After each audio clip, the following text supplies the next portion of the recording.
8:42, live shot from the Century Plaza Hotel and Spa. Let there be light. Daniel is a professional holiday lighting expert. Professional, yeah? Yeah, I've been doing it for a while. All right, well, let's learn some more. I know LED lights have come a long way in the recent years, yeah? Yeah, they have. Now you can get LED lights that look exactly like incandescent lights. They use a fraction of the power, which means we can load up a tree with a lot more lighting.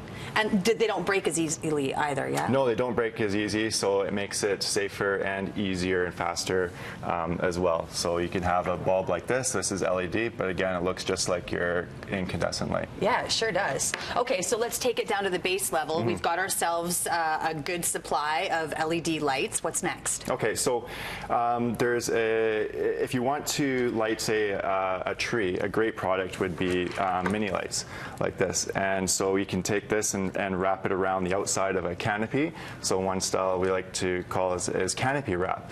Now the safest way to do it is from the ground, obviously. So we can take a painting pole. Oh, we got props. Yeah.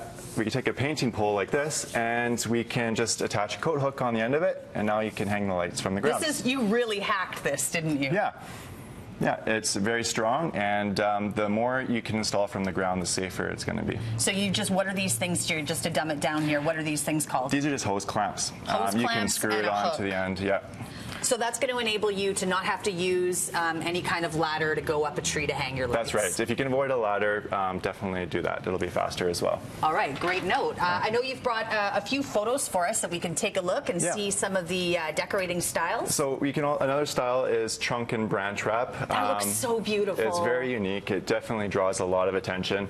Best way to light that is start at the bottom of the tree and take the lights in a bunch and just pass it around the trunk as you work your way up. At the end of the branch, try to create a little bit of a fork with the light. And what does that mean, create a little bit of a fork? So at the tip of the branch, just try to go off in a couple of different directions to spread it out. And it's a unique way to light a tree. Hey, before we move on to some other decorating ideas, I know you've brought a few clamps. These are really great for if you're hanging them on your house, yeah? That's right, yeah. And I was so impressed. You had the one with the magnets in it, yeah? Yeah, so now you can get clips with magnets. So if you have a magnetic surface, or a ferrous surface, you can attach this to it. And if you can avoid staples, it'll prolong the life of the fascia board on the home as well. Great. And you can leave these up year round?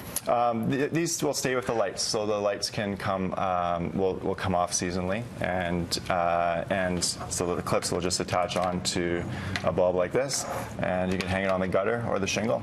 And it's funny because I know there's the man in your life, and he's going, I know everything there is to know about Christmas lights, but things really change over time, right? Yeah, they do, and it's come a long way, and people can get a lot more creative now because of LEDs. We can take wire, we can cut it to size so it fits roof lines perfectly, so you're never hiding lights in your gutters. Is that more of the industrial grade lights? Yeah, that would be more the industrial grade lights, which you can purchase online, and you can also take a example like this would be a lighted ornament.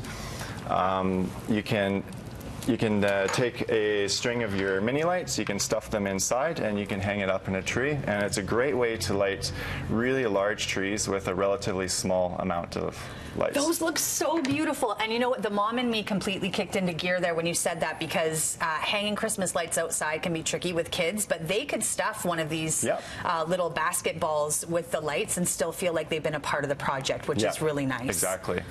And you can choose colors like your warm whites. You can use cool lights. The kids love the colors, so if you have kids around, definitely go all out on the colors. If you want something that's more elegant, stick with maybe just one or two colors. And if you want a more modern look, you can go with the cooler colors, or if you want a more traditional look, you can go with your warm whites and reds and greens. Okay, great. I think you have one more decorating idea for us this morning. Yeah, we can also, actually I wanted to talk about the storage of the lights, which is really important. You know what? Let's get to that really quick, because I had no idea, and I've been storing my Christmas lights all just tied up and wet every single year. So what's the damage from that? Well, what happens is people will seal the lights in a plastic storage bin throughout the summer months, and then the lights will corrode, of course. So it's very important that they breathe, leave the lid off, or cut holes in the side of your bin and let that air out. Great. And then your lights will be working as good as new the next year. Awesome. Daniel, thank you so much. Some really great tips and very inspiring for the Christmas season. My pleasure. Thanks for having me. All right, we've got more Breakfast Television coming up after this.